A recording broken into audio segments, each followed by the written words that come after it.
It's 1898, and you're taking part in excavations in Saqqara. This place, not far away from Cairo, is full of ancient tombs and pyramids. You're in your Indiana Jones mood and hope to find something really phenomenal to become famous. Gold, manuscripts, treasure maps, mummies of famous pharaohs. Wait, a wooden bird? You're really disappointed as it looks like a regular toy. An old one, but still. Little do you know that years later, someone would propose that your bird was actually an ancient monoplane.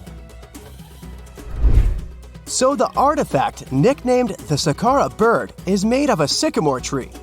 The birdie has a wingspan of just 7 inches and weighs around 40 grams. A perfect original souvenir from Egypt, I would say. It's over 2,000 years old and looks pretty plain, without any carvings of feathers or other intricate ornaments.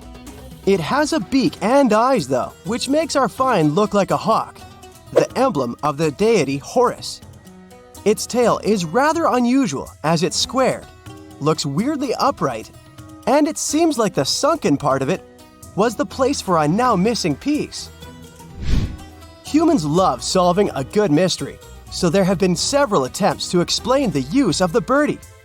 First, quite simply, is that it was a ceremonial object. The second idea is that it was a toy for a child from some well-off family. It could have been some sort of boomerang, which was a popular concept in ancient Egypt.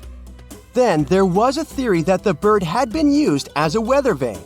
But this one has been debunked as the figure doesn't have any holes or markings, except for the one made at the museum in Cairo to fix the exhibit on a stick.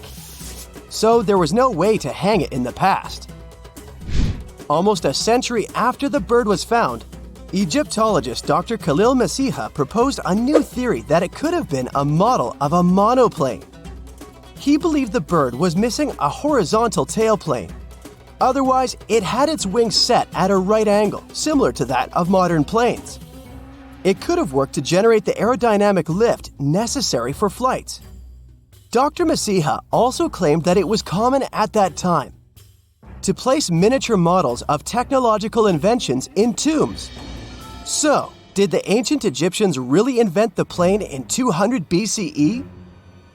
That would make the Wright brothers, who are considered the inventors of aviation, really upset. They made one of their first flights only in 1903. There's just one way to know for sure, and that is to test the model. But you know, the ancient museum in Cairo would unlikely let one of their cherished exhibits fly around like a toy. That's why glider designer Martin Gregory built a similar model, this time of balsa wood, and concluded that even with the missing tailplane, the plane wasn't much of a flyer. Case solved? Not really. This didn't sound convincing enough to the History Channel, so they invited an aerodynamics expert to build another replica of the bird. He tested it in weather conditions similar to those in Egypt and was impressed with the little plane's abilities. So, if they did invent the prototype of a plane back in the times of pharaohs, it would be a good example of an oupart. That's an out-of-place artifact, an object that's way ahead of its time in terms of technology or history. And the Saqqara bird isn't the only example of such a revolutionary concept. In 1901, a group of divers retrieved the Antikythera mechanism from an underwater shipwreck near the Greek island of Antikythera. It's been dubbed the world's first analog computer, and it's currently dated around 100 BCE. The bronze mechanism could tell the position of the sun, moon, planets, and stars, as well as the lunar phase, the dates of upcoming solar eclipses, and even the speed at which the moon moves through the sky. No one's sure who used it and how or where it was made. But it's obvious that it's extremely precise and way too advanced for its time.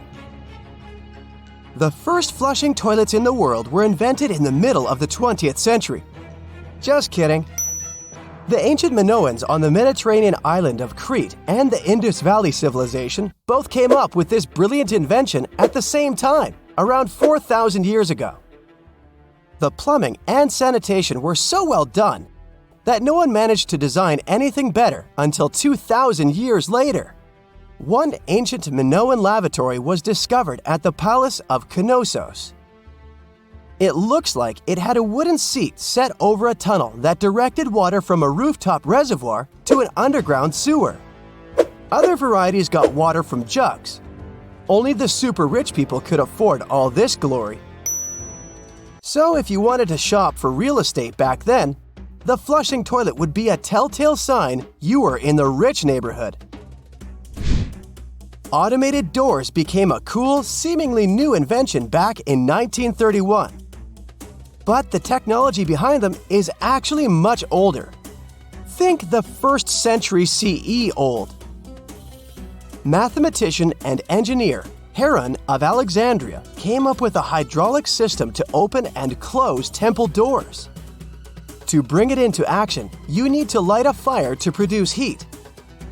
There was a brass pot under the fire, half filled with water. The inventor connected the brass pot to containers that acted as weights. When the fire was burning, the water moved into the containers. They went down and pulled the ropes. It was nothing like a supermarket door that opens in front of you before you even have time to think. Heron's door took hours to open, and there was no way to stop the process. That's why they only opened the doors once a day before people entered the temple, to add some mysticism at the temple during ceremonies. Spooky. Looks like the first ever battery was invented in Baghdad around 2,000 years ago. A German archaeologist found this oval-shaped clay jar in 1938. Scientists are still not sure what purpose it served and who exactly invented it.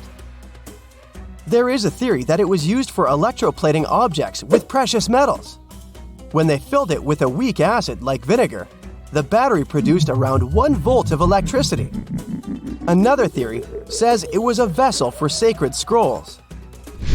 Would you like to buy contact lenses designed by Leonardo da Vinci himself?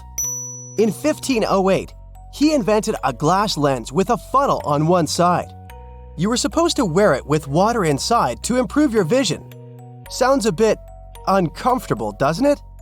So, around a century later, French scientist René Descartes decided to improve the idea and make the cornea contact the future lenses. Contacts because they contact your eyes, get it? The glass tube with liquid did help improve vision, but blinking was sadly impossible. 2.5 centuries later, new technologies in the glass industry let scientists design contacts that would fit in the eye and even let the wearer blink. Thanks, guys! Still, those lenses were made of heavy blown glass and didn't let the eye breathe. About 50 years later, contacts became plastic. Lightweight, unbreakable, and scratch-resistant, but still covering the entire eye. And then, in 1948, an English optical technician accidentally sanded down a plastic lens and figured out they'd still be in place even if they covered only the cornea. Imagine you're living in 19th century London and need to send a message to New York. It would have taken about 10 days to get there by ship. So when delivery time went from days to hours in 1858, it was a true sensation. The first message was sent by Queen Victoria herself. It was all made possible thanks to the transatlantic telegraph cable, running under the ocean. Sadly, the new cool invention only lasted a few weeks. It took years to bring it back to life. That's it for today. So hey, if you pacified your curiosity, then give the video a like and share it with your friends. Or if you want more, just click on these videos and stay on the bright side.